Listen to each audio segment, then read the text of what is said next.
স্বপ্নে দেখাইও। চাওয়ার মতো চাইলে আল্লাহ কাউরে ফিরায় দেয় না রে বাবা। জ্বলন্ত আর একটা প্রমাণ আমি তোমাদেরকে দিয়া যাই। আলবেনিয়ার একজন আশিকে রাসূল আমার নবীরে ভালোবাসা মদিনার অলিগলিতে ঘুরে রে বাবা, মদিনার অলিগলিতে ঘুরে আর আমার নবীর রওজার সামনে দাঁড়াইয়া শুধু আমার নবীরে সালাম দেয় আর দুরূদ পড়ে। একদিন নবীর রওজা থেকে যখন বের হইছে, বের হওয়ার সাথে সাথে পুলিশেরা কালারের ভিতরে দইরা হাতে পায়ে রশি দিয়া বেঁধে ফেলছে। রশি লাগাইয়া টাইনা টাইনা নিয়ে যায়। সৌদি শেখরা জিজ্ঞেস করে, ও পুলিশেরা এ কি চোর না ডাকাত? বলে চোর না ডাকাত না। তাহলে এরে কেন তোমরা বানলা? এর হাতে পায়ে কেন রশি লাগাইলা? পুলিশেরা বলে এর আগে আমরা 5 বার ধরছি, একবার ওরে দইরা আমরা রাখতে পারি না। ওরে গাড়িতে উঠাইছি, ও আমাদের চোখের ভিতরে ধুলা দিয়া ও কেমনে যেন হারা যায়, ও কেমনে যেন হারা যায়। ওরে আমরা দইরা রাখতে পারি না। এই 5 বার যে ওরে ধরছি, বিশ্বাস করেন অন্য কোথাও ওরে পাই নাই, নবীর রওজার পাশ থেকেই ওরে ধরছি। এই কারণে এইবার দইরা রশি লাগাইছি যেন আর হারাইতে না পারে। এবার পুলিশ ভাইদের কথা শুই না সৌদি শেখরাও আর কিছু বলে না। আশিকে রাসূল দাঁড়া দাঁড়া কান্দে আর বলে, পুলিশ ভাইরা আমারে 2 রাকাত সালাতের টাইম দিবানি, আমারে 2 রাকাত নামাজ পড়তে দিবানি। পুলিশেরা বলে ঠিক আছে তুমি নামাজ পড়ো। নবীর রওজার পাশে দাঁড়াইয়া ওই আশিকে রাসূল 2 রাকাত নামাজ শেষ করলো রে বাবা।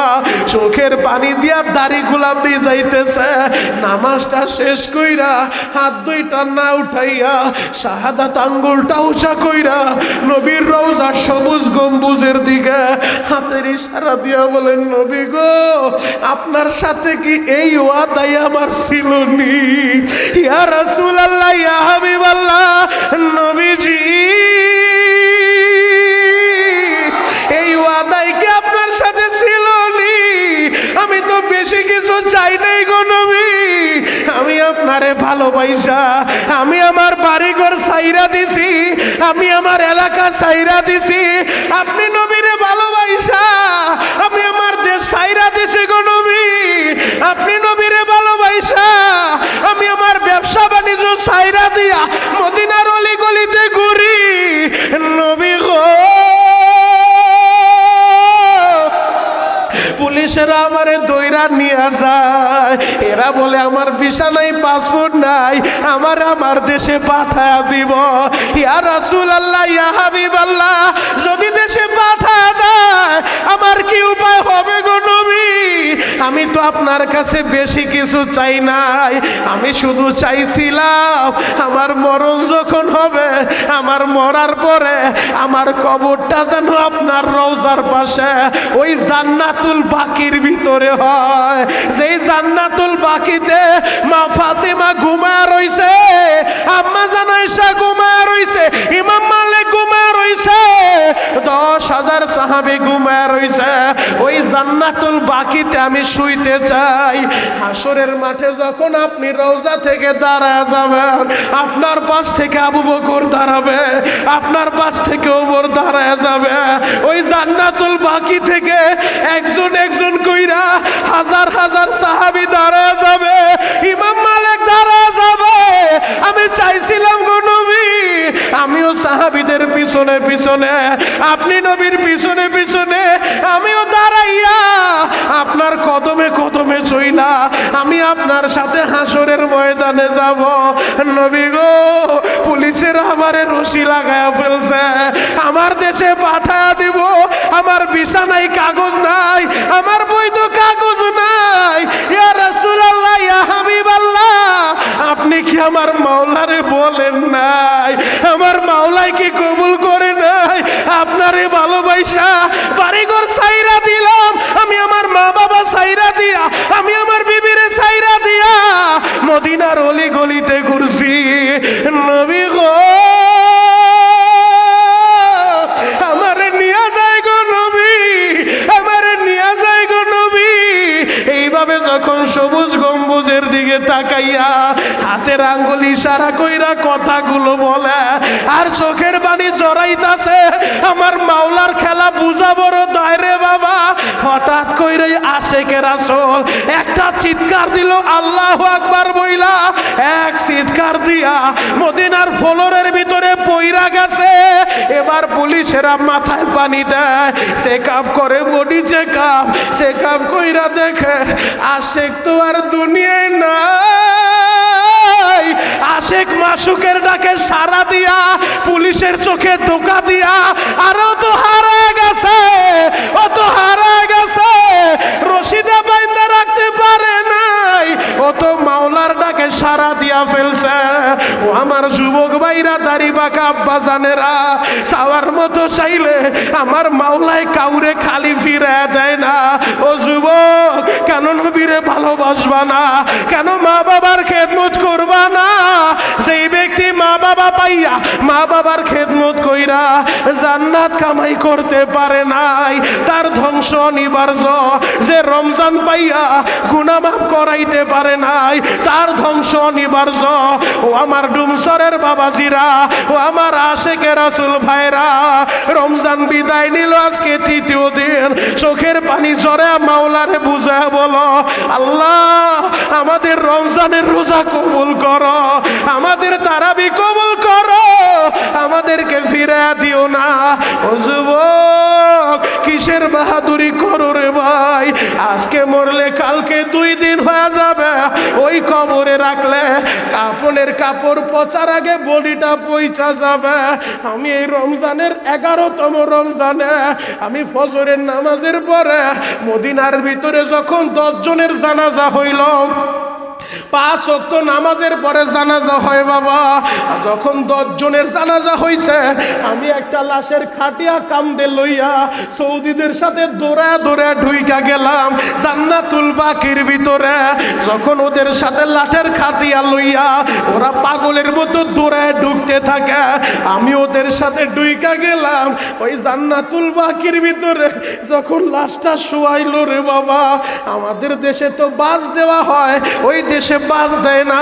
যখন লাশটারে একেবারে ভিতরে চাপাইয়া একটা একটা কইরা ইটা দিল, ইটাটা মাটি বরাবর কইরা তারপরে মাটি দেওয়া শুরু করলো। ও আব্বা জানেন, আমি যেই জিনিসটা বুঝাইতে চাই, জান্নাতুল বাকিতে আল্লাহর মেহমানের লাশটা যখন নামায় দিলাম, তাকায় দেখি যে 2 জন কবরের ভিতরে নামছে। একজনের পায়ের কাছে কিছু হাড্ডি আর কফিনের একটা কাপড় ছিল, ওই কাপড়টার হাড্ডিগুলো ওই লাশের সাথে দিয়া দিল। তখন চিন্তা করতে লাগলাম, হয়তো আমার মাওলায় আমার শিক্ষা দেওয়ার জন্যই দেখাইল। মনিরুল ইসলাম শরীয়তপুরি, তাকা দেখ, এই বান্দারে একটা কাপড়ে প্যাকেট করে রাখছিল, আজকে তার বডির অস্তিত্ব নাই, 2-3টা হাড্ডি দেখা যায়, এখনো কাপড়টা পচে নাই, অথচ যারে প্যাকেট করছে তার কোনো অস্তিত্ব নাই। ও আব্বা জানেরা, এইরকম একটা সাদা কাপড়ে আপনারে আমারে যখন প্যাকেট করে ফেলবে, মাথার কাছে একটা বান্ধন দিবে, পায়ের কাছে একটা বান্ধন দিবে, মাজার কাছে একটা বান্ধন দিবে, সভাপতিরও এইরকম একটা প্যাকেট করবে, চেয়ারম্যানরেও প্যাকেট করবে, ইমামরেও প্যাকেট করবে, একজন জেলেরও প্যাকেট করবে, রিক্সা চালকেরও প্যাকেট করবে, চরমনের পীরেরও প্যাকেট করবে, বিএনপির সরওয়ার ভাইরও প্যাকেট করবে, তারেক রহমান সাহেবরও প্যাকেট করবে। পুরুষ হইলে 3 টুকরা, মহিলা হইলে 5 টুকরা, এর বেশি একটা কাপড়ও দিবে না রে বাবা। এই প্যাকেটটা করিয়া কবরের ভিতরে যখন রাইখা দিব, ও আব্বা জান, আজকে তুমি দাপট দেখাও। ও যুবকেরা, তোমার দাপট এলাকার মানুষ ঘুমাইতে পারে না, তোমার সাদাবাজির কারণে গরিব মানুষেরা শান্তিভাবে ব্যবসা করতে পারে না। ও যুবকেরা, ও কলিজা টুকরা ভাইরা, আমার নেতা ভাইরা, আমার মেম্বার ভাইরা, ও আমার চেয়ারম্যান ভাইরা, ওই কবরে রাখার 6 দিনের মাথা তোমার এই বডিটা আস্তে আস্তে পচিয়া যাবে।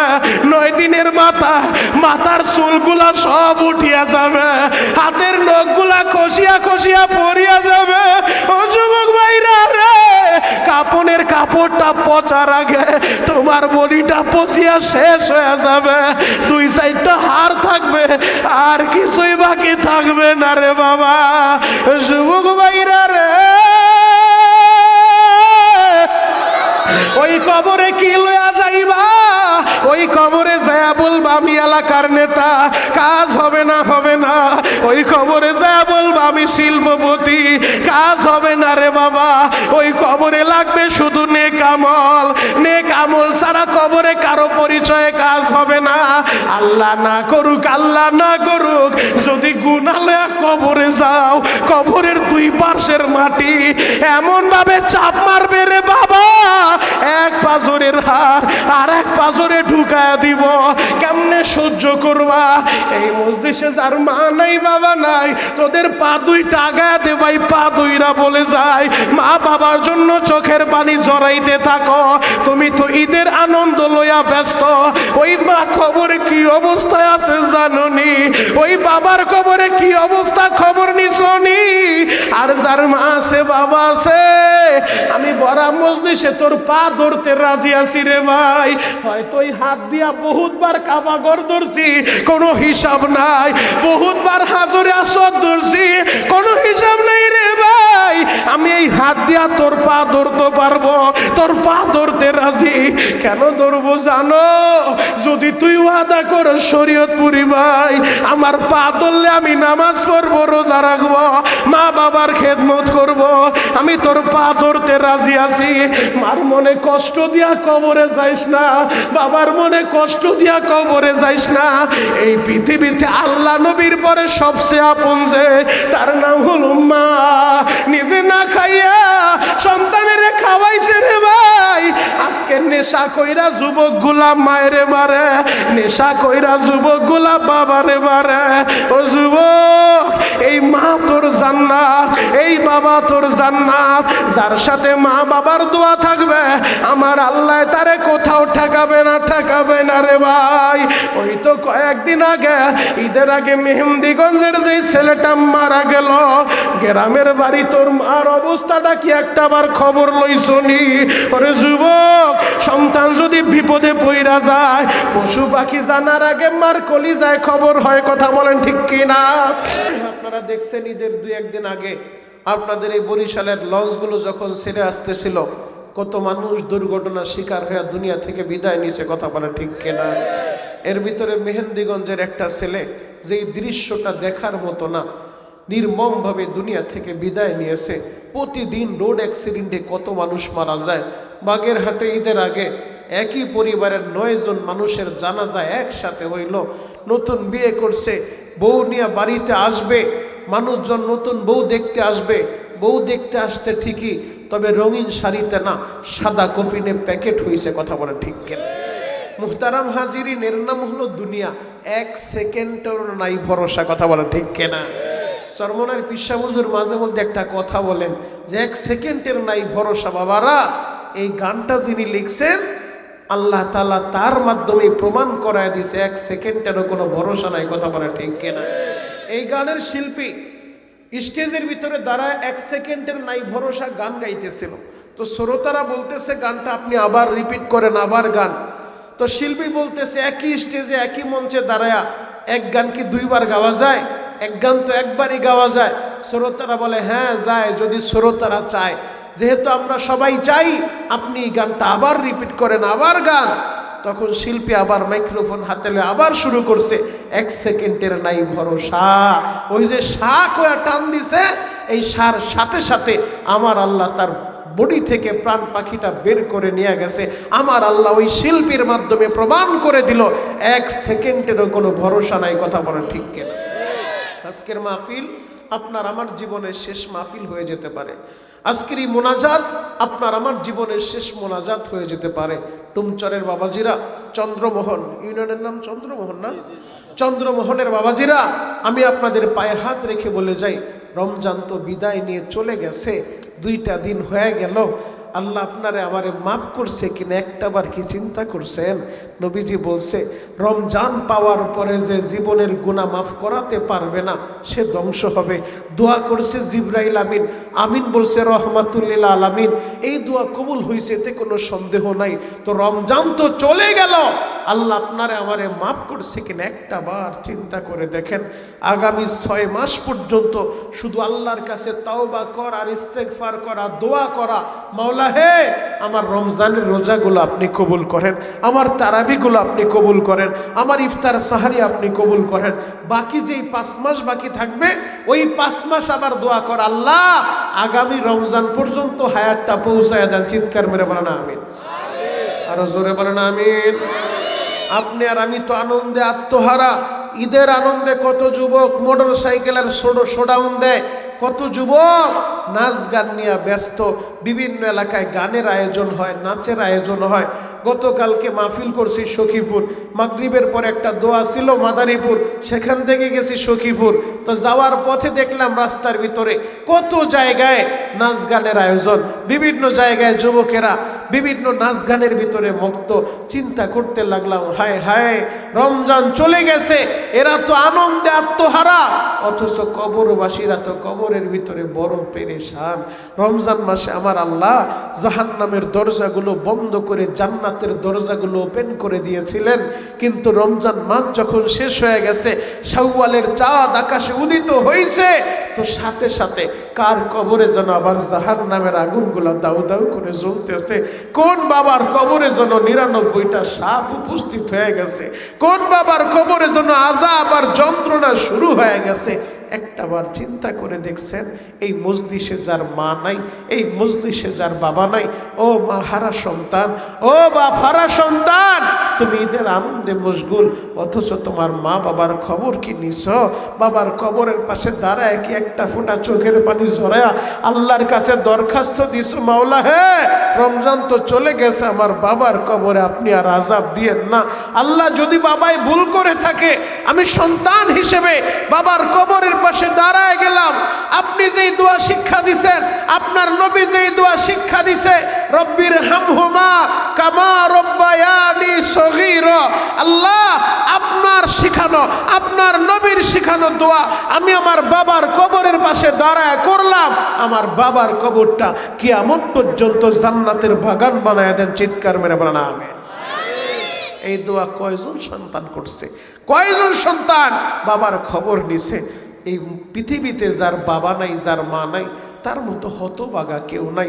গতকালকে ঈদের দিন অনেকেই সেমাই খাইছেন, কিন্তু মায়ের হাতের যাদের সেমাইটা নসিব হয় নাই, সে জানে মা হারানোর কি ব্যথা। যে বাবার হাতটা ধরে ঈদগাহের ময়দানে আসতো নামাজ পড়ার জন্য, 2 বছর 4 বছর 5 বছর হয়ে গেল, বাবার হাতটা ধরে আর ঈদগাহে আসতে পারে না।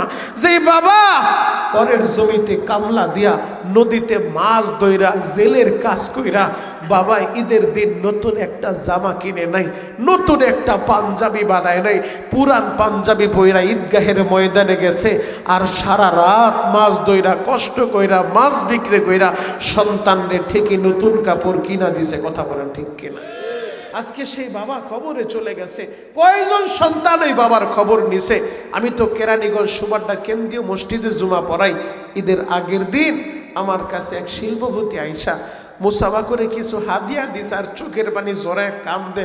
আমারে বলে, হুজুর মনের ভিতরে একটাই ব্যথা, লক্ষ লক্ষ টাকা দিয়ে আত্মীয় স্বজন সবাই ঈদের মার্কেট দিলাম, কিন্তু আমি আমার জন্য হুজুর বিশ্বাস করবেন একটা জামাও কিনি নাই।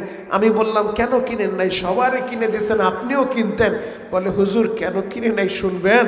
আমার বাবা যখন আমরা ছোট ছিলাম, আমি একদিন ঈদের 2 দিন আগে দেখছিলাম ছোটবেলা, আমার বাবা রাত্রিবেলা আমার মার কাছে বৈশা বৈশা কান্দে আর বলে, ঈদের মাত্র 2 দিন বাকি, এখনো আমি আমার ছেলেটারে নতুন জামা কিনে দিতে পারলাম না। আমি কেমন বাবা? আমার বাইচা থাকার কি দরকার? আল্লাহ আমারে মরণ দেয় না কেন? আমি আমার সন্তানের নতুন জামা কিনে দিতে পারলাম না। আমার মা নিজের নাক ফুল খুইলা বাবারে দিছে, বলে আপনি এটা বিক্রি কইরা হলো ছেলে ছেলেটারে নতুন জামা কিনে দেন। হুজুর ওই দিন কষ্ট কইরা আমার মায়ের নাক ফুল বিক্রি কইরা আমার বাবা আমার ঈদের পোশাক দিছে, কিন্তু বাবা নিজে নতুন কাপড় কিনে নাই, মার জন্য নতুন কাপড় কিনে নাই। আজকে আমার বাবা নাই, আমার লক্ষ লক্ষ টাকা আছে, লক্ষ লক্ষ টাকা দিয়া সবাইকে ঈদের মার্কেট দেই, কিন্তু যদি আজকে আমি পারতাম, আমার বাবায় যদি থাকতো, বাবারে মার্কেটে নিয়ে যদি বলতে পারতাম, বাবা গো দেখো তোমার কোন পাঞ্জাবিটা পছন্দ হয়, কত দামি পাঞ্জাবি তুমি পরবা, তুমি পছন্দ করো, আমি যদি আমার বাবারে কিনা দিতে পারতাম। হুজুর আমি পারি নাই, কারণ যখন আমার বাবা ছিল আমার তো টাকা ছিল না, এখন আমার টাকা আছে, আমার বাবা নাই, এই কারণে আমিও ঈদের সময় নতুন কাপড় কিনি না, আমি সবাইরে কিনে দেই, আমি কিনি না, বাবারে কিনে দিতে পারি নাই। বাবার কথাটা আমার বারবার মনে পড়ে। হুজুর বেশি কিছু আপনার কাছে চাই না, শুধু আমার বাবার জন্য একটু দোয়া করবেন।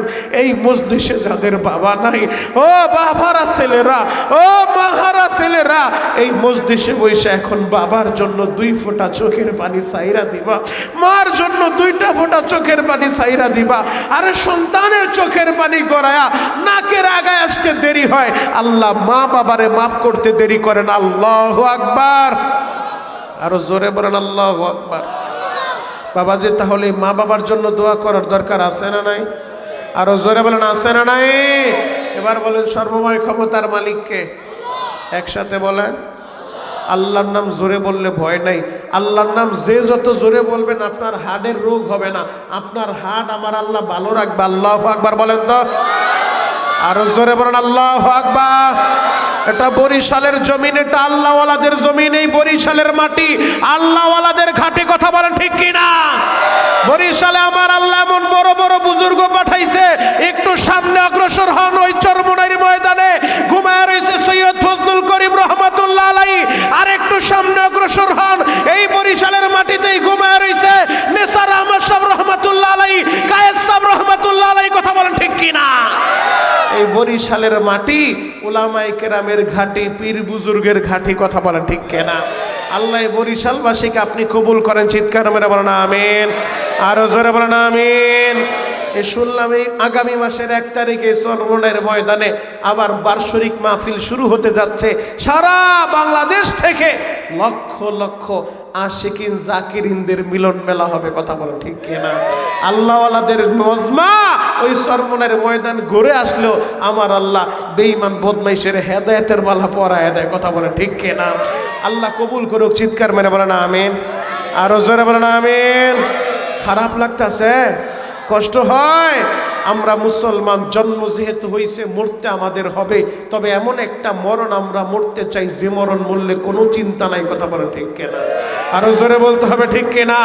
কোরআনের জন্য, ইসলামের জন্য যদি এমন কোনো টাইম এসে যায়, এমন সিচুয়েশন তৈরি হয়ে যায়, কোরআনের জন্য, ইসলামের জন্য, আল্লাহর জমিনে আল্লাহর দ্বীন কায়েমের জন্য রক্ত দিতে হবে, জীবন দিতে হবে, শাহাদাত বরণ করতে হবে।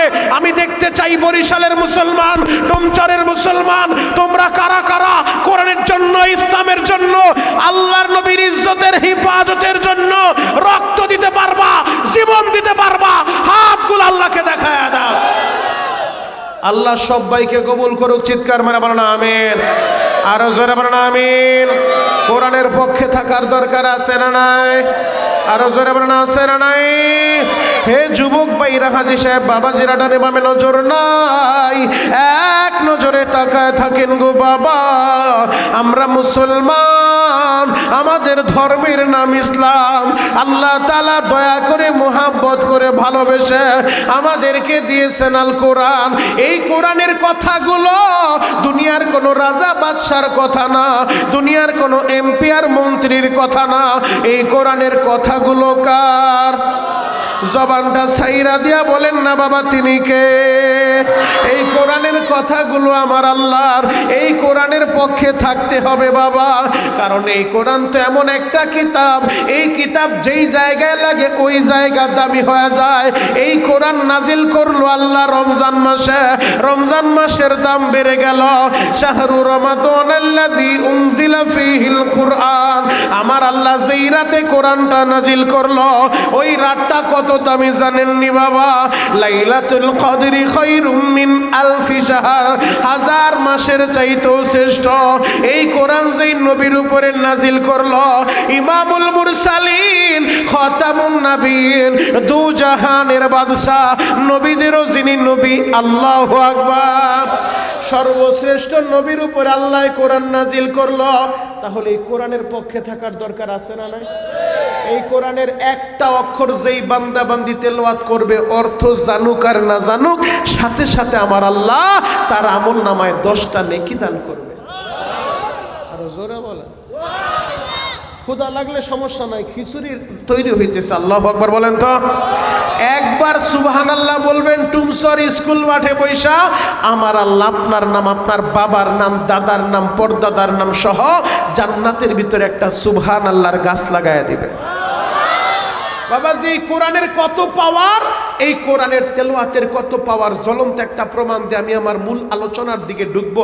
আমেরিকার জমিনে একবার সর্বধর্মীয় একটা কনফারেন্সের আয়োজন করা হয়েছে, যেই জায়গায় সব ধর্মের লোক থাকবে। কারণ সবাই বলে তার ধর্ম সত্য, হিন্দু বলে তার ধর্ম সত্য, বৌদ্ধ বলে তার ধর্ম সত্য, খ্রিস্টান বলে তার ধর্ম সত্য। আসলে সত্য কোন ধর্ম? এই কারণে আমেরিকার খ্রিস্টানরা তারা একটা সর্বধর্মীয় কনফারেন্সের আয়োজন করছে। সেই জায়গার ভিতরে সব ধর্মের লোকদেরকে দাওয়াত করছে, একটা চিঠি তৈরি করছে, সেটার ভিতরে লিখে দিছে সব ধর্মীয় গুরুরা থাকবে এই জায়গায়। সময় দেওয়া হয়েছে 10 মিনিট, এক একজন বক্তা বক্তব্য রাখবে 10 মিনিট। কয় মিনিট? সবাই বলেন আরো জোরে, জোর হলো না। কয় মিনিট? 10 মিনিট। এক একজন বক্তা বক্তব্য দিবে 10 মিনিট তার সময়। আজকে যেমন স্টেজ পরিচালনার জন্য মুফতি মনিরুজ্জামান মনির সাহেবের নাম দেওয়া হয়েছে, ঠিক তেমনিভাবে ওই দিন কনফারেন্সে একজন স্টেজ পরিচালনার জন্য পরিচালকের নাম দেওয়া হয়েছে। পরিচালকের কাজ হলো 10 মিনিট পরে কলিং বিলে চাপ দিবে, লাল বাতি জ্বলবে, লাল বাতি জ্বললে বক্তার টাইম শেষ, আবার আরেক বক্তা আসবে। ওই ধারাবাহিকতায় চিঠি পাঠাইছে মুসলমানের কাছে। এখন আমেরিকার মুসলমান আলেম ওলামা চিঠিটা পায়া চিন্তায় পড়ে গেছে, হায় হায় 10 মিনিট সময় দিছে, ধর্ম সম্পর্কে বক্তব্য দিতে হবে। এখন আমরা 10 মিনিটে কি বক্তব্য দিব? একটা বক্তার খুতবা পড়তেও 20 মিনিট টাইম লাগে। কথা বলেন ঠিক কেন? 10 মিনিটে কি বক্তব্য দিব? যদি আমরা আবার ওই অনুষ্ঠানে না যাই, তাহলে তারা বলবে ইসলাম ধর্ম সত্য হইলে মুসলমান আসলো না কেন? যেহেতু মুসলমান আসে নাই, বোঝা যায় ইসলাম মনে হয় সত্য না। একটা বিপদ, আমরা গেলেও বিপদ। 10 মিনিটে কি বয়ান করব? নামাজের ব্যাপারে 10 মিনিট আলোচনা করব, হবে না তো? রোজার ব্যাপারে 10 মিনিট হবে না, হজের ব্যাপারে 10 মিনিট হবে না। ইসলামের কোন বিষয়টা আমরা ফুটায় তুলব 10 মিনিটে? সম্ভব না। আবার না গেলেও বিপদ। এখন কি করা যায়? পরামর্শের ভিতরে বসছে। পরামর্শের ভিতরে বরকত আছে না নাই? আল্লাহ বলে ওয়াশাউরহুম ফিল আমরি ফাইযা আযামতা ফাতাওয়াক্কাল আলাল্লাহ। ইমানদারেরা, তোমরা কোনো কাজ করার আগে মাশওয়ারায় পরামর্শে বসো। পরামর্শের ভিতরে বইসা আল্লাহর উপরে ভরসা কইরা কাজ শুরু করলে বরকত দান করবেন কে? তো আল্লাহ বলছে পরামর্শ করতে, তারাও পরামর্শে বসছে। কি করা যায়? সিদ্ধান্ত হলো আমরা সর্বধর্মীয় কনফারেন্সে যাব, তবে কোনো ওয়াজ হবে না, নসিহত হবে না, বয়ান হবে না, বক্তৃতা হবে না, গরম হবে না, ঠান্ডা হবে না। কি হবে? বলে 10 মিনিট আল্লাহর কোরআন থেকে তেলাওয়াত হবে। মন খারাপ? বাড়িতে গ্যাঞ্জাম হইছে? তাহলে এত বড় একটা দামি কথা বললাম, সুবহানাল্লাহর আওয়াজ হইল না? এবার যদি বলি সুবহানাল্লাহর আওয়াজ হবে তো ইনশাআল্লাহ? আমেরিকার আলেম ওলামা বলে আমরা সর্বধর্মীয় কনফারেন্সে যাব, বয়ান বক্তব্য কিছুই হবে না, আমরা 10 মিনিট আল্লাহর কোরআন থেকে তেলাওয়াত করব। তবে তেলাওয়াতটা করবে কে? সল্টু আর বল্টুরে দিয়া করায় লাভ নাই। কারে দিয়া করাইবা? তৎকালীন জামানায় বিশ্ব সেরা একজন কারি ছিলেন, মিশরে যার জন্ম, মরহুম কারি আব্দুল বাসেদ রহমাতুল্লাহ আলাইহি। তারা সিদ্ধান্ত নিল মিশরের সন্তান কারি আব্দুল বাসেদকে দিয়ে আমরা তেলাওয়াত করাবো। জরুরি ভিত্তিতে মিশর থেকে কারি আব্দুল বাসেদ সাহেবকে আনা হয়েছে। এই যে আমাদের কাবা শরীফের প্রধান ইমাম শায়েখ সুদাইসি, এই রমজানেও তো মক্কায় ছিলাম, মাত্র 1 সপ্তাহ হয়েছে আইছি বাবাজি, 18 দিন মক্কা মদিনায় কাটায় আসলাম। কারণ মালিকের কাছে চাইলে পাওয়া যায়, বৎসরে কয়েকবার আল্লাহ নেয়, প্রতি রমজানে নেয়। তো রমজানের শেষ দশকে কাবা শরীফে কিয়ামুল লাইল হয়, রাত 1টা থেকে শুরু হয়, জামাত আকারে 2:30 3টা পর্যন্ত চলে। শায়েখ সুদাইসি যখন তিলাওয়াত করে মানুষগুলা দাঁড়ায় দাঁড়ায় কান্না করতে থাকে, সারা পৃথিবীর মুসলমান দাঁড়ায় যায় সেই কাবা ঘরের ভিতরে। কেউ হয়তো ভাষা বুঝেও না, অর্থ জানেও না, এরপরও ক্রন্দন করতে থাকে। যখন তিলাওয়াত করতে থাকে মনে হয় যেন ওই রাত 1টার সময় আল্লাহ কোরআন আসমান থেকে সরাসরি নাজিল করতেছে। আরো জোরে বলেন। তো কারি আব্দুল বাসেত রহমাতুল্লাহ আলাইকে জরুরি ভিত্তিতে মিশর থেকে আনা হইল। এবার আলেম ওলামা, আমেরিকার আলেম বাইরা খামদার বলো, কারি সাহেব যদি আমরা সর্বধর্মীয় কনফারেন্সে হাইরা যাই তাহলে আমেরিকায় তারে আর নামাজের দাওয়াত আমরা দিতে পারবো না, আর রোজার দাওয়াত দিতে পারবো না, হজের কথা বলতে পারবো না। কারি সাহেব আপনি এমনভাবে তেলাওয়াত করবেন যেন জয় মুসলমানের হয়। কারি সাহেব বললেন, আল্লাহর কাছে দোয়া করতে থাকেন, মদিনাওয়ালা যদি মদিনা থেকে একটা দরখাস্ত সাবমিট কইরা দেয় জয় মুসলমানের হবে। আল্লাহু আকবার। বরিশালের বাইরা রে,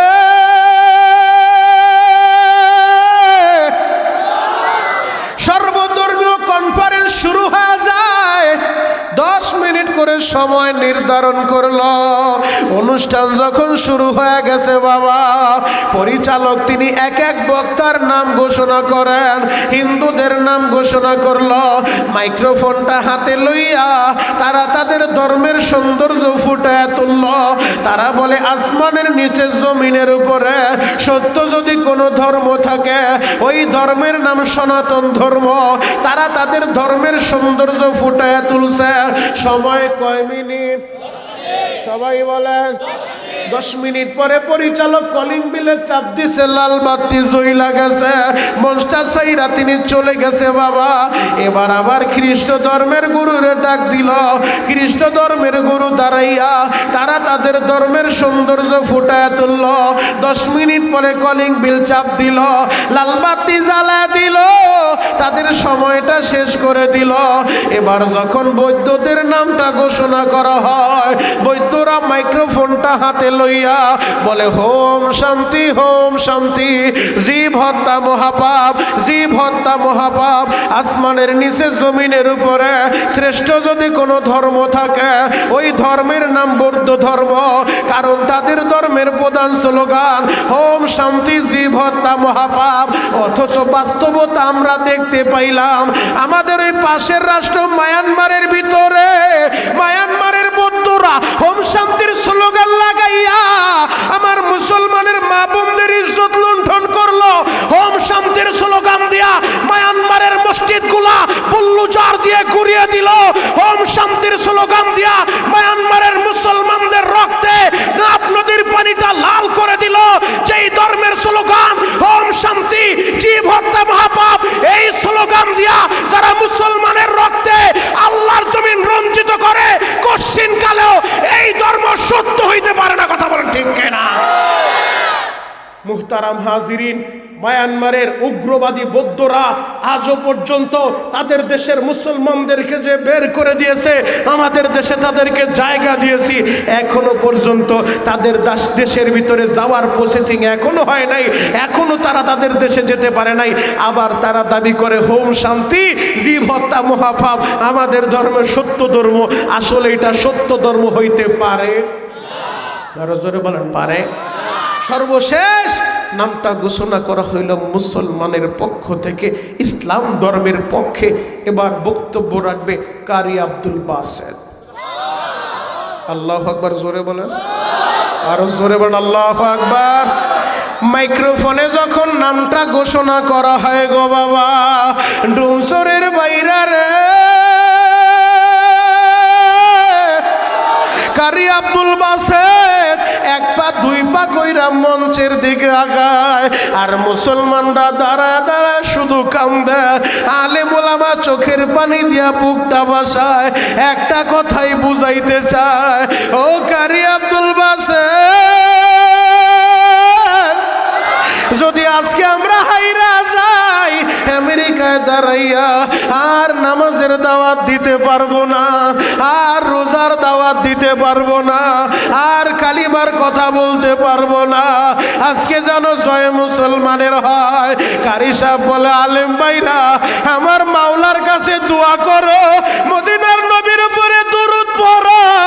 মদিনার নবী যদি মদিনায় শুইয়া আমার মাওলার কাছে জানা দেয়, আজকেও জয় মুসলমানের হবে। কারি সাহেব মাইক্রোফোনটা হাতে লইয়া তিনি চিন্তায় পড়ে গেছে, আমি কোন সূরা থেকে তেলাওয়াত করব। কারি সাহেব নিজেও কান্দে, বুঝাইতে চায়, মালিক রে জীবনে কত জায়গায় দাঁড়ায় তেলাওয়াত করলাম, আমার সামনে লক্ষ লক্ষ মানুষ থাকে, হাজার হাজার মানুষের সামনে আমি তেলাওয়াত করি।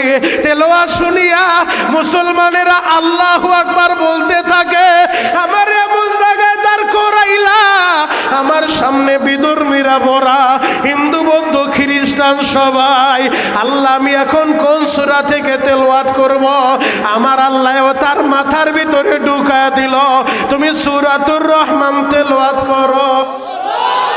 সূরাতুর রহমান এমন একটা সূরা গো বাবা, যেই সূরাটা আমার আল্লাহ নিজে জান্নাতের ভিতরে জান্নাতি মানুষের সামনে আল্লাহ নিজে তেলাওয়াত করে শোনাবে। আজকে যেমন ডুমসরবাসী এই যুব সমাজ মিলিয়া দ্বিতীয় বার্ষিক মাহফিলের আয়োজন করছ, ঈদের দ্বিতীয় দিন, ও যুবক ভাইরা রে, আজকের মাহফিলে একজন প্রধান অতিথি আছে, একজন সভাপতি আছে, একজন বিশেষ অতিথি আছে। আমার মাওলা জান্নাতের ভিতরে জান্নাতি মানুষগুলারে লইয়া এমন একটা মাহফিলের আয়োজন করবে রে বাবা। ওই মাহফিলের একজন প্রধান অতিথি হবে, ওই মাহফিলের একজন বিশেষ অতিথি হবে, ওই মাহফিলের একজন সভাপতি হবে, ওই মাহফিলে অতিথি হিসেবে, শ্রোতা হিসেবে, বিশেষ অতিথিদের চেয়ারের ভিতরে, আমন্ত্রিত অতিথিদের চেয়ারের ভিতরে সব নবীরা বসে পড়বে শ্রোতা হিসেবে। আল্লাহ যেন আমাদেরকে কবুল করে, চিৎকার মেরে বলেন আমিন। বাইরা রে, আজকে বিস্তারিত আপনাদেরকে বলার সুযোগ আমার নাই, সারসংক্ষেপে শুধু আমি বলে যাব, জান্নাতের মাহফিলে একজন প্রধান অতিথি থাকবে, একজন বিশেষ অতিথি থাকবে, একজন সভাপতি থাকবে। এই তিনজনের নাম আমি ঘোষণা করব, এক একটা নাম বলবো, আল্লাহু আকবার বইলে আসমান জমিন কাঁপায়া দিবেন। জান্নাতের মাহফিলের বিশেষ অতিথি কে হবে জানুনি? তারে আমার আল্লাহ এমন একটা কণ্ঠ দিছিল বাবা, তার উপরে আল্লাহ কোরআন নাজিল করে নাই, জাবুর কিতাব নাজিল করছে। ওই জাবুর কিতাব নদীর কিনারায় বৈশা যখন ওই নবী তেলাওয়াত করত, নদীর সমস্ত মাছগুলা নদীর কিনারায় চইলা আসতো তেলাওয়াত শোনার লাইগা। গাছের নিচে বৈশা যখন জাবুর কিতাব পড়তো, যাকে যাকে পাখি আইসা গাছের ডালে ডালে বৈশা পড়তো জাবুরের তেলাওয়াত শোনার লাইগা। ওই নবীকে জানো? তার নাম হলো হযরতে দাউদ আলাইহিস সালাম। দাউদ নবী হবে জান্নাতের মাহফিলের বিশেষ অতিথি। তবে জান্নাতের মাহফিলে দাঁড়াইয়া সে জাবুর কিতাব পড়বে না, এই কোরআন থেকে তেলাওয়াত করবে, সূরাতুত তাহা তেলাওয়াত করবে। দাউদ নবীর তেলাওয়াত শুইনা জান্নাতি মানুষগুলা পাগলের মতো হয়ে যাবে আর বলবে, মালিকের রে, আমরা তেলাওয়াত শুনতে চাই, তোমার নবীরে তেলাওয়াত করতে বলো, দাউদ নবীরে আরো তেলাওয়াত করতে বলো। আল্লাহ বলবে, জান্নাতীরা, আমার দাউদের উপরে আমি কোরআন দেই নাই, কোরআনের জন্য দাউদ নবী মার খায় নাই, কোরআনের জন্য দাউদ নবী রক্ত ঝরায় নাই, এই কোরআনের জন্য দাউদ নবী দাঁত ভাঙে নাই, এই কোরআনের লাইগা মার খাইছে আমার বন্ধু, এই কোরআন নাজিল করছি আমার বন্ধুর উপরে। জান্নাতের মাহফিলের প্রধান অতিথিকে জানেননি? অন্য কোন নবী না, নবী না, আখিরি জামানার পয়গম্বর ইমামুল মুরসালিন রহমাতুল লিল আলামিন, আমাদের নবী হবে জান্নাতের মাহফিলের প্রধান অতিথি। আল্লাহ পাক রব্বুল আলামিন আদেশ করবে, ও প্রধান অতিথি সাহেব আপনি তেলাওয়াত করেন। আমাদের নবী যখন তেলাওয়াত করা শুরু করবে, নবী সূরাতুল ইয়াসিন থেকে তেলাওয়াত করবে। ইয়াসিন নবী আমার যখন তেলাওয়াত করা শুরু করবে, মানুষগুলা গলা কাটা মুরগির মতো লাফাইতে থাকবে আর বলবে, মালিক রে তোমার বন্ধুরে তেলাওয়াত করতে বলো, আমরা জান্নাত দিয়া কি করব, হুর আর গিলমান দিয়া কি করব, নাজ নিয়ামত দিয়া কি করব, আমরা কিছুই চাই না, তোমার বন্ধুরে তেলাওয়াত করতে কও, তেলাওয়াত করতে কও, আমরা তেলাওয়াত শুনতে চাই। আল্লাহ বলবে, জান্নাতীরা প্রধান অতিথির বয়ান শুনলা, বিশেষ অতিথির বয়ান শুনলা, সভাপতির বয়ান কি শুনবা না? সভাপতি কে হবে জানো? দুনিয়ার কোন নবী না, দুনিয়ার কোন পীর না, দুনিয়ার কোন ওলি না, সভাপতি হবেন আমাদের আল্লাহ। জোরে বলেন, আল্লাহ নিজে হবে জান্নাতের মাহফিলের সভাপতি। আল্লাহ যেন আমাদেরকে শ্রোতা হিসেবে কবুল করে, চিৎকার করে বলেন আমিন। আল্লাহ তখন নিজে জান্নাতের মাহফিলে তেলাওয়াত করবে, সভাপতির ভাষণ দিবে। আমার আল্লাহ কোন সূরা থেকে তেলাওয়াত করবে জানো? সূরাতুর রহমান থেকে তেলাওয়াত করবে। আমরা তো তেলাওয়াত করি আর রহমান, আল্লামাল কুরআন, আর আল্লাহ সেদিন আর রহমান বলবে না, আল্লাহ বলবে আনার রহমান। আল্লাহ বলবে আমি রহমান। আল্লাহ যখন তেলাওয়াত করা শুরু করবে গো বাবা, ডুমচরের বাইরা রে মানুষগুলা কানবে আর বলবে, মালিক রে এই জান্নাতের নাজ নিয়ামত আমাদের লাগবে না, হুরগিলমান আমাদের লাগবে না, মাওলা তুমি তেলাওয়াত করো, আমরা তেলাওয়াত শুনতে চাই, তেলাওয়াত শুনতে চাই। ও যুবক ভাইরা, দাড়ি পাকা আব্বা জানেরা, ও আমার আশেকে রাসূল ভাইরা রে, ও আমার উজানির পীরের মুরিদ ভাইরা, চরমনের পীরের মুরিদ ভাইরা, সারসিনার পীরের মুরিদ ভাইরা, জোনপুরের পীরের মুরিদ ভাইরা, ও আল্লাহর পাগলেরা, দিলের কানটা লাগা কথাগুলো শুনবা। সর্বধর্মীয় কনফারেন্সে কারি আব্দুল বাসেত মাইক্রোফোনটা হাতে লইয়া আমার মাওলার দিকে তাকাইয়া চোখের পানি জড়ায় আর বলে, মালিক রে এমন জায়গায় আমারে দাঁড় করে দিলা, আমার সামনে হিন্দু বৌদ্ধ খ্রিস্টান বিধর্মীরা পড়ারে, আল্লাহ আমি এখন কোন সূরা থেকে তেলাওয়াত করব? আমার আল্লাহ তার মাথার ভিতরে ঢুকায় দেয়, সূরাতুর রহমান তেলাওয়াত করো। কারি আব্দুল বাসেত মাইক্রোফোনটা হাতে লইয়া চোখটা বন্ধ করে ফেললেন। চোখটা বন্ধ কইরা তিনিও তেলাওয়াত করা শুরু করছে, আর রহমান আল্লামাল কুরআন।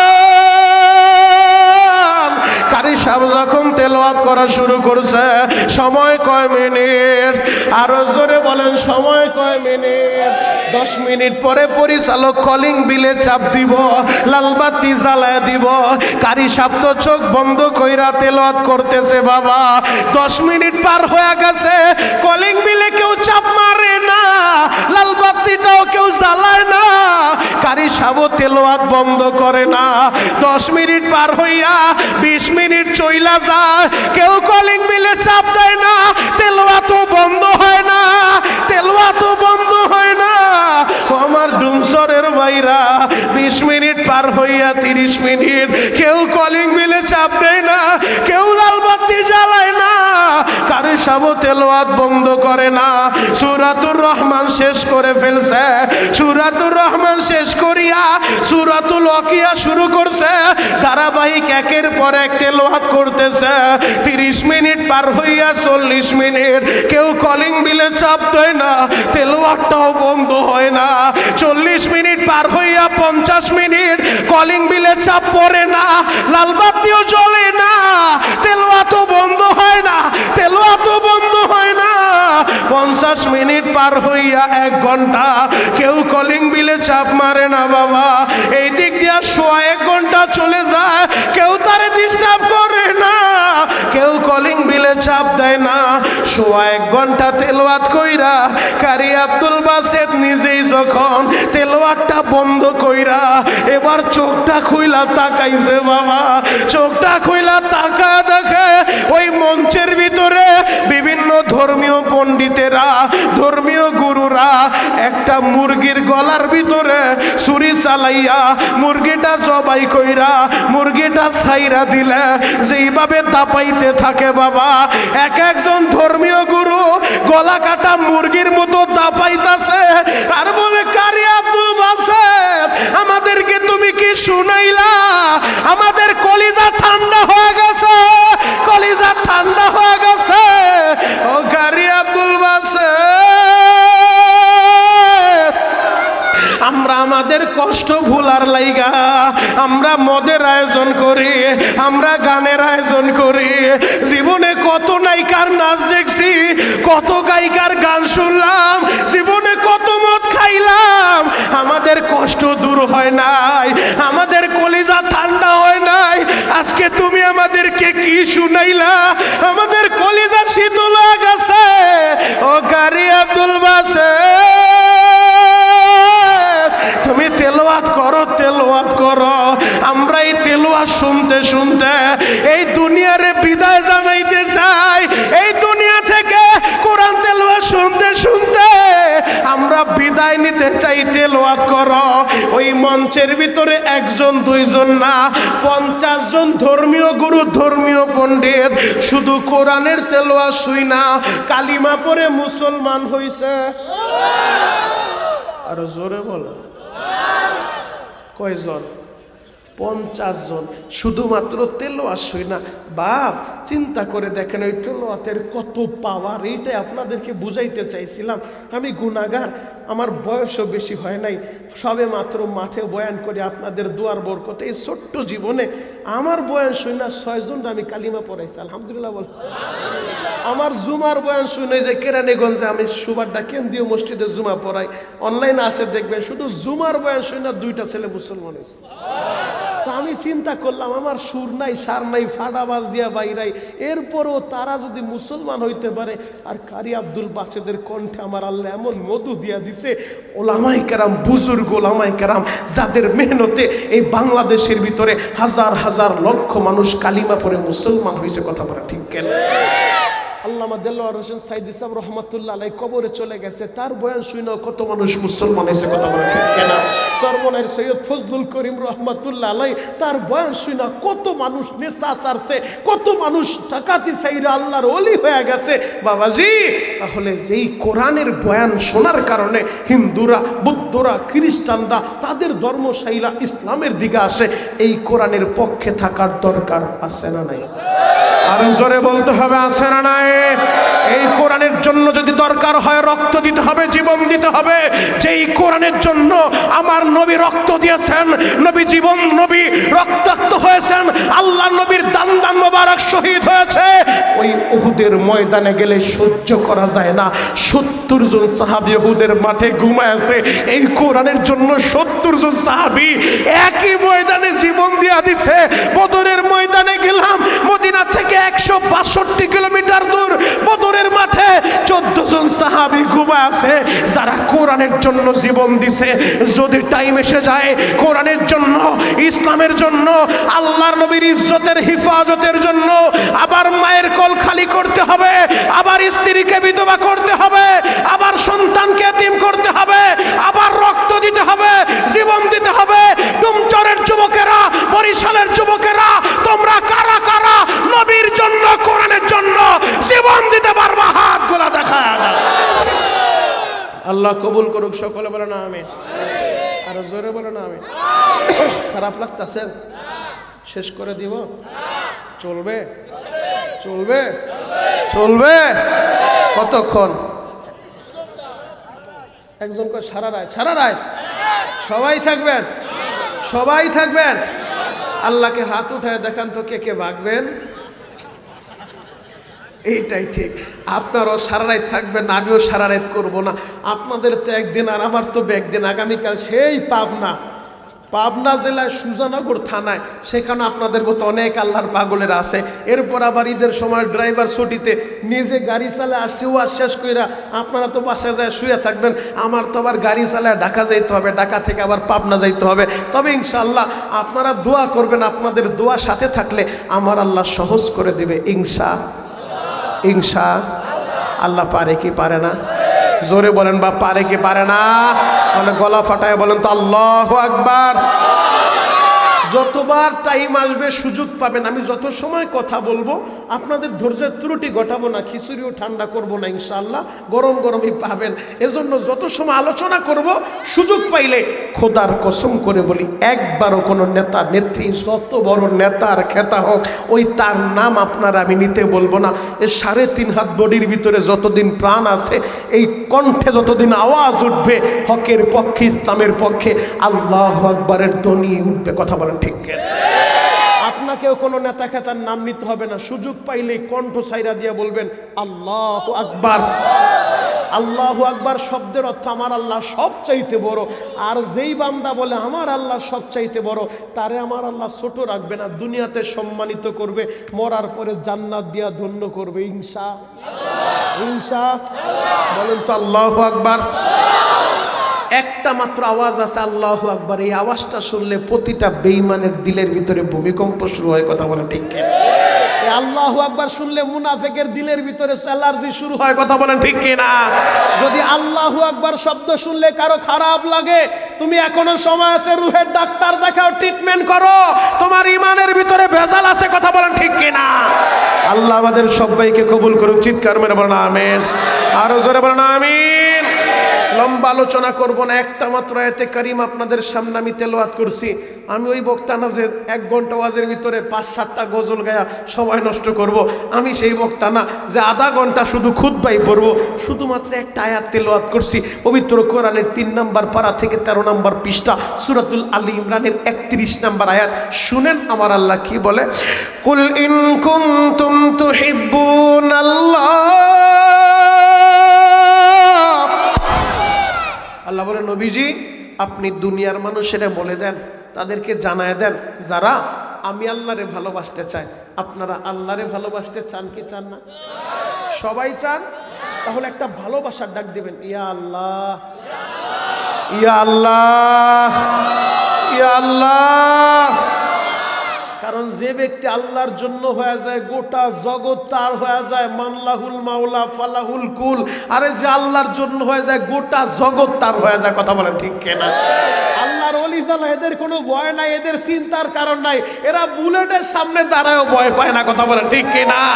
কারণ এরা জানে আমি বুলেটের সামনে দাঁড়াইছি, এই বুলেটের কোনো ক্ষমতা নাই যে আমার বডি থেকে প্রাণ পাখি বের করবে। তরবারির নিচে শুয়াও এরা ভয় পায় না, জানে তরবারি হয়তো ছুরি তুই পচাইবি, কিন্তু কাটার ক্ষমতা তোর নাই। ক্ষমতা একজনের, তিনি কে? আরো জোরে বলতে হবে, তিনি কে? এটা হলো ঈমান, আল্লাহ ওয়ালাদের পাওয়ার, যে দুনিয়া একদিকে চলে যাক, আমার মাওলায় আমার। কথা বলেন ঠিক কিনা? মুহতারাম হাজিরিন, আল্লাহ বলে যারা আমারে ভালোবাসতে চায় নবীজি তাদেরকে বলেন ফাত্তাবিউনি ইউহিব্বুকুমুল্লাহ। আগে যেন আপনারে ভালোবাসে, আপনার ইত্তেবার অনুসরণ করে। যারা আপনারে ভালোবাসবে তারা আমি আল্লাহর ভালোবাসা পাবে। সুবহানাল্লাহ। আসেন এবার বুখারীটা খুলি।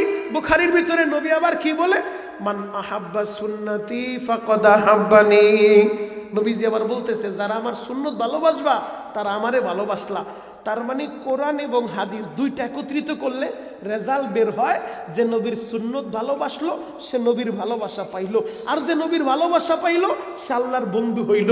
আর যে আল্লাহর বন্ধু হয়, শুনেন আল্লাহ আবার আয়াতের ভিতরে কি বলে, ওয়াগফির লাকুম যুনুবাকুম। আমি আল্লাহ তাদের জিন্দেগীর সব গুনাহ মাফ করে দিলাম। আরো জোরে বলেন। তার মানে বোঝা যায় সুন্নত মতো জিন্দেগি সবই হবে বন্দেগি।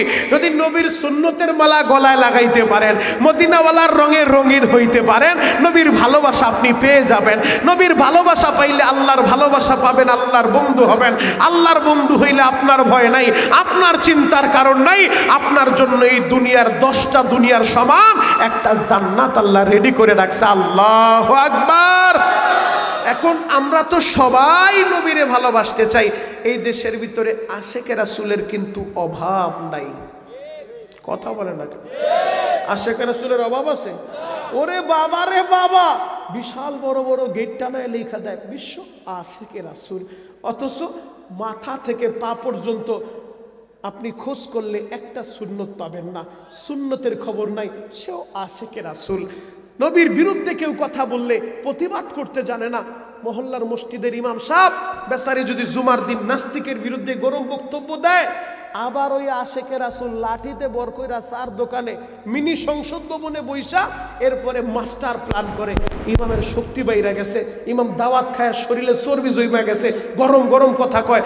ইমামরে কেমনে বিদায় করা যায়, ইমামকে কোন তরিকায় বিদায় করা যায়, এই মাস্টার প্ল্যান করে, তার নামও আশেকে রাসূল। কথা বলেন না কেন? হয়তো আপনাদের বরিশালে না, এই জন্য আপনারা ভাব বুঝতেছেন না, আমার ফরিদপুরে অভাব নাই। কথা বলেন ঠিক কিনা? বাবাজি, নবীর বিরুদ্ধে কথা বললে প্রতিবাদ করে না, আবার দলের একটা পাত্তি নেতার বিরুদ্ধে কথা বললে চাচার শক্তি নাই, শক্তি হাওলাত কইরা আনে। তোর এত বড় সাহস, আমার নেতার বিরুদ্ধে কথা বলছস, তোর একদিন আমার যেই কয়দিন লাগে। নেতার বিরুদ্ধে কথা বললে চাচার কলিজায় আগুন লাগে, দাবি করে আমি আশেকে রাসূল। নবীর বিরুদ্ধে কথা বললে চাচার ইমানটা একটু গরম হয় না, শরীরটা গরম হয় না, মেজাজটা গরম হয় না। নাস্তিকের বিরুদ্ধে প্রতিবাদ করতে জানে না, কেউ করলে তার বিরুদ্ধে আবার ষড়যন্ত্র করে, সেও দাবি করে আশেকে রাসূল। এইরকম ভুয়া আশেক হয়ে লাভ নাই। খেচুড়ি খাওয়া, জিলাপি খাওয়া আশেক হইতে চাই না। আশেক হব সাচ্চা আশেক, খাব্বাবের মতো, খুবাইবের মতো, হামজালার মতো, মুসআব ইবনে উমাইরের মতো। দরকার হইলে নবীর জন্য কলিজা কাইটা দিব। নবীর বিরুদ্ধে কেউ কথা বললে ওরে আমরা ছেড়ে দিতে পারবো না। কথা বলেন ঠিক? সে যত বড় নেতা খেতা টাকার মালিক হোক না কেন, এগুলা দেখার টাইম আমাদের নাই। নবীর বিরুদ্ধে যে কথা বলবে, যেই জায়গায় বলবে, ওই জায়গার বিরুদ্ধে অ্যাকশন নিতে হবে। কথা বলেন ঠিক কিনা? ডুমসারেরা আশেকে রাসূলরা, আমি আপনাদের পায়ে হাত রেখা বলে যাই, সে যত বড় নেতার খেতা হোক, যদি আপনি দেখেন আপনার নবীর বিরুদ্ধে আপনার নেতা কথা বলে, পরিষ্কার বক্তব্য কথা একটাই, সে আপনার নেতা হইতে পারে না। যদি দেখেন করো আপনার বন্ধু, ভার্সিটির বন্ধু, ভার্সিটি তার দাঁড়ায়া নবীর বিরুদ্ধে কথা বলে, ও ভার্সিটির বন্ধুরা, সে তোমার বন্ধু হইতে পারে না।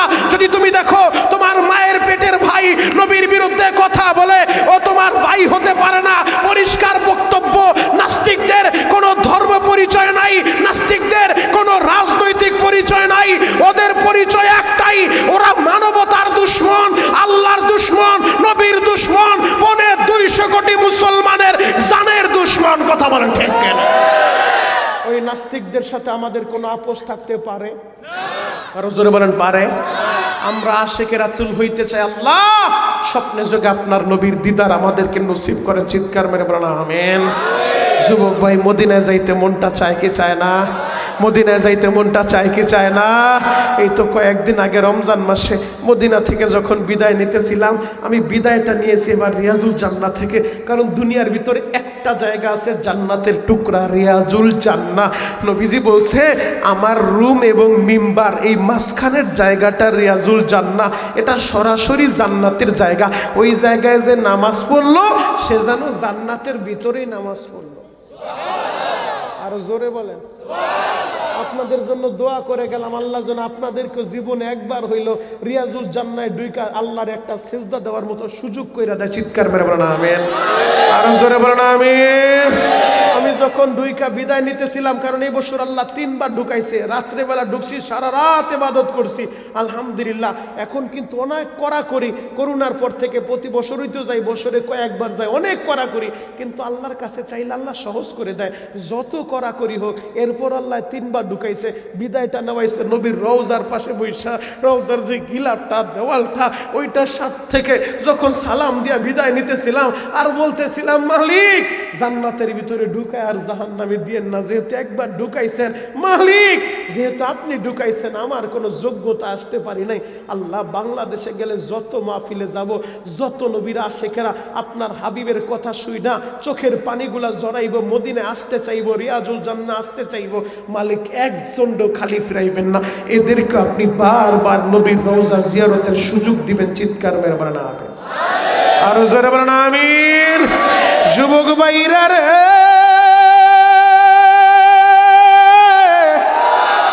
মদিনায় যাইতে টাকা লাগে না, টাকা লাগে না, কপাল লাগে রে বাবা, কপাল।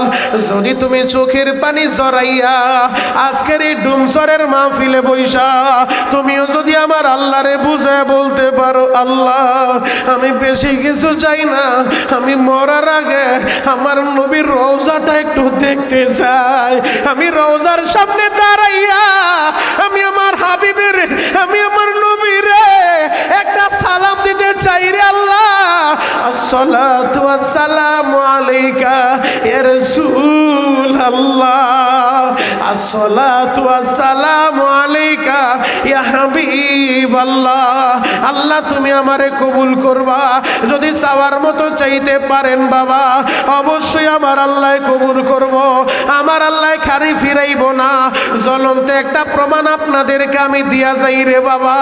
আমি যখন নবীর রওজার পাশে বসেছিলাম, আমার পাশেই তাকায় দেখি এই যে সভাপতি সাহেবের মতো এমন একজন যুবক বসে বসে কাঁদে রে ভাই।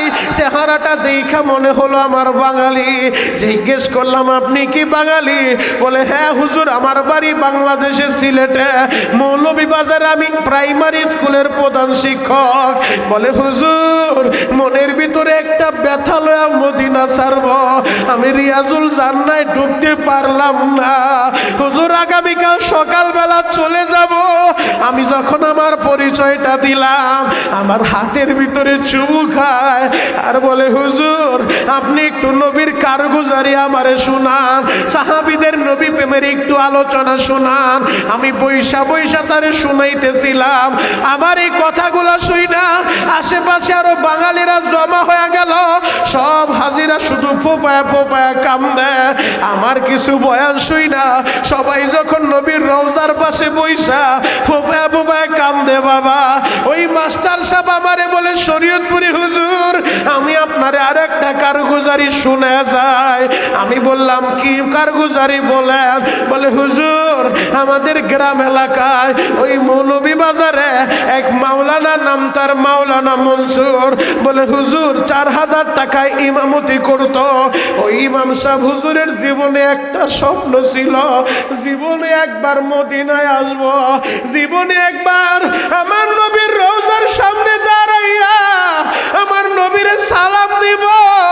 রাত্রে দাঁড়ায় দাঁড়ায় কাঁদতো আর বলতো আল্লাহ আমারে গরিবের ঘরে তুমি পাঠাইলা, 4000 টাকা বেতনে ইমামতি করি, আমারও তো মনটাই চায় আমি মদিনায় যাব, আমি কেমনে যাব রে আল্লাহ।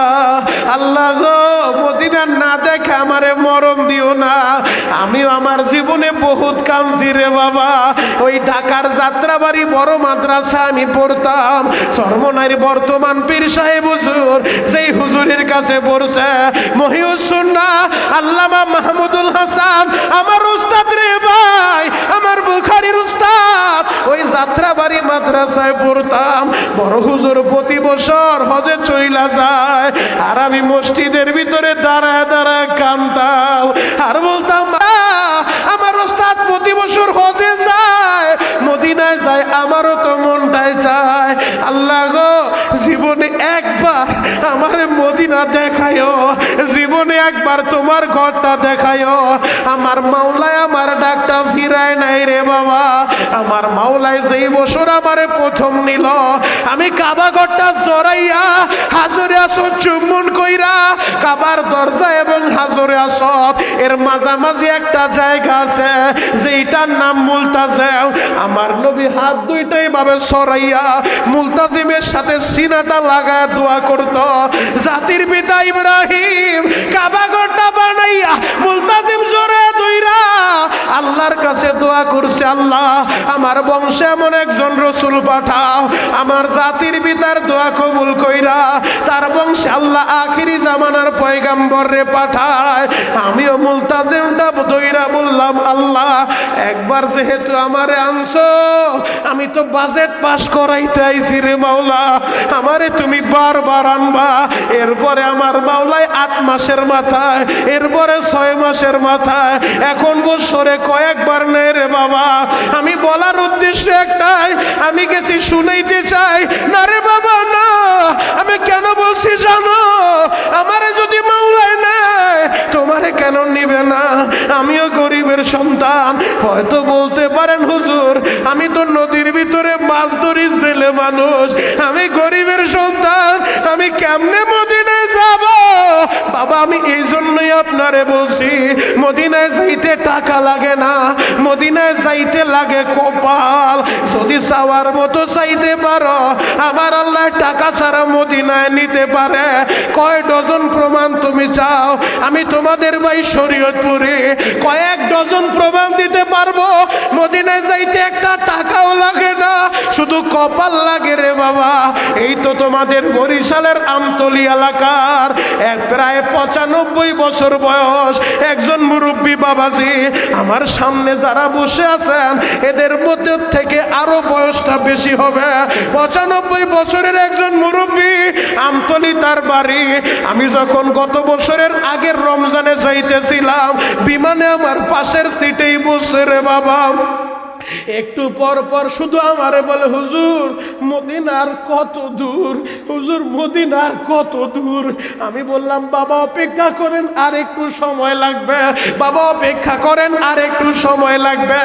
আবার 10-15 মিনিট পরে আবার প্রশ্ন করে বাবা মদিনার কত দূর।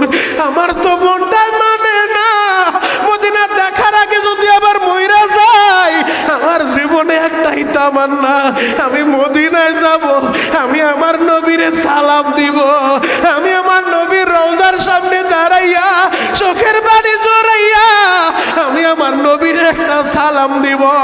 কারণ নবীজি বলছে মানজার কবরি ওয়াজাবাত লাহু শাফাতি, যে ব্যক্তি আমার রওজা জিয়ারত করবে তার জন্য সুপারিশ করা আমার উপরে ওয়াজিব হয়ে যায়। আমি ওই মুরব্বীর সাথে কথা বলতে বলতে প্রশ্ন করে বসলাম বাবা আপনি করেন কি? তখন ওই মুরব্বী আমার হাতটা ধইরা বলে হুজুর আপনি শুনবেন আমি কি করি। আমি পান বিক্রি করতাম ওই কুয়াকাটা সমুদ্র সৈকতে। হুজুর আমার জীবনে একটা তামান্না, আমি মদিনায় যাব। পান বিক্রি কইরা কইরা টাকা জমাইতেছিলাম, হঠাৎ করে যুবক পোলাপান মোবাইল লয়া যায় আমারে বলে চাচা এই বুড়া বয়স আপনি কেন কাজ করেন? আমি বললাম বাবা রে আমার সন্তানগুলা বিয়ে কইরা আলাদা হয়ে গেছে, আমারে কেউ খরচ দেয় না, কিন্তু আমার তো মনটাই চায় আমি মদিনা যাব। এই কারণে বৃদ্ধ বয়সে পান লয়া বের হইছি, পান বিক্রি কইরা কইরা আমি টাকা জমাইতেছি, আমি মদিনায় যাব। ওই মুরব্বী বলে যুবকরা তোমরা শোনো, তোমাদের এই ভিডিও দেখা যদি কেউ আমারে মদিনায় নিতে চায় আমি যাওয়ার জন্য রেডি আছি। কারণ আমি পান বিক্রি কইরা টাকা জমাইতে জমাইতে যদি আমার মরণ হয়ে যায় বিমান ভাড়া রেডি করার আগে যদি আজরাইল চইলা আসে, এই কারণে যদি কেউ নিতে চায় আমি যাইতে রাজি আছি। ওই ভিডিওটা দেখা বরিশালের এক শিল্পপতি, নাম বললে সবাই চিনবেন কিন্তু যেহেতু তার গোপনীয়তার নামটা বলতেছি না, এই বরিশালের আপনাদের এই সন্নামত এই পরিবারের একটা সন্তান রে বাবা, সে যখন ভিডিওটা দেখছে কুয়াকাটা থেকে মুরব্বির আইনা বলে চাচা আপনার পাসপোর্ট আছে? না বাবা আমার পাসপোর্ট নাই। আমারে বলে হুজুর ওই শিল্পপতি আমারে গাড়িতে উঠাইয়া পাসপোর্ট অফিসে পাঠায়া দিল, 1 সপ্তাহ 10 দিনের মাথায় পাসপোর্টও চলে আসে। আমারে আবার খবর দেয় না তার বাসায় খাওয়াইয়া আমারে দেখাইতেছে $500, বলে হুজুর এই ডলার আবার দিছে, বলছে আপনার যা লাগবে আপনি খরচ করবেন। হুজুর আমার একটা টাকাও লাগে নাই, সে আমারে পাঠায়া দিছে। তখন আমি বিমানের ভিতরে বইসা একটা চিন্তাই করতে লাগলাম, ও দয়ার আল্লাহ চাওয়ার মতো চাইলে মদিনায় যাইতে তো টাকা লাগে না, কপাল লাগে কপাল। মুরব্বী চাওয়ার মতো চাইছে আমার মাওলায় তারে ফিরায় নাই। ওই যে মাস্টার সাহেব আমারে নবীর রওজার পাশে বইসা বলে হুজুর ইমাম সাহেব 4000 টাকা বেতনে চাকরি করে ওই এলাকায়, যদি কেউ হজের থেকে আসে, উমরা থেকে আসে, ইমাম সাহেব ওই হাজির সাহেব মসজিদে ঢুকলে ইমাম সাহেব রুম থেকে বের হইয়া ওই হাজির জোতা জোরালো বুকের সাথে লাগায়, হাজির জোতার ওই ধুলাবালিগুলা কপালে লাগায়। একদিন এলাকার মুরব্বীরা দেখা ফেলছে, ইমাম সাহেব হুজুর আপনি এটা কি করেন, ওই জোতা বুকে লাগান কেন? ইমাম সাহেব কাঁদ দেওয়ার পরে মুরব্বীরা শুনেন, আমার মনে একটাই তামান্না, আমি জীবনে একবার মদিনায় যাইতে চাই, কিন্তু 4,000 টাকা বেতন ইমামতি করি, আমি কেমনে মদিনায় যাব? এই হাজি তো সবে মাত্র মদিনা থেকে আইছে, এই জন্য এলাকায় যত হাজি হজ কইরা উমরা কইরা আছে, আমি গোপনে গোপনে তাদের জুতা জোড়া বুকের সাথে লাগাই আর বুঝাই, মালিক রে হয়তো আমি মদিনায় যাইতে পারি নাই, এই হাজি তো মদিনা থেকে আইছে, মদিনার ধুলাবালি হয়তো তার পায়ে লাগছে, আল্লাহ মদিনার ধুলাবালিটা আমি আমার বুকের ভিতরে লাগাই। হুজুর ওই মাওলানা সাহেবের কথা শুই না আমাদের কাফেলা সবাই কাঁদতেছিল। মাওলানায় বলে আমার মাওলা আমার এমন ভাবে কবুল করছে, এখন আমি যখন ইচ্ছা তখনই আসতে পারি, যখন মন চায় তখনই আসতে পারি, রওজার সামনে আমি দাঁড়াইতে পারি। তার মানে টাকা লাগে না, লাগে না, কপাল লাগে, কপাল। কথা বলেন ঠিক কিনা? আমি আপনাদের পায়ে হাত রেখা বলে যে, ও ডুমচরের বাবাজিরা, তোমাদেরও তো মনটায় চায় মদিনায় যাইবা, যদি মনটায় চায় এখন শুধু বসে বসে কাঁদবা আর বলবা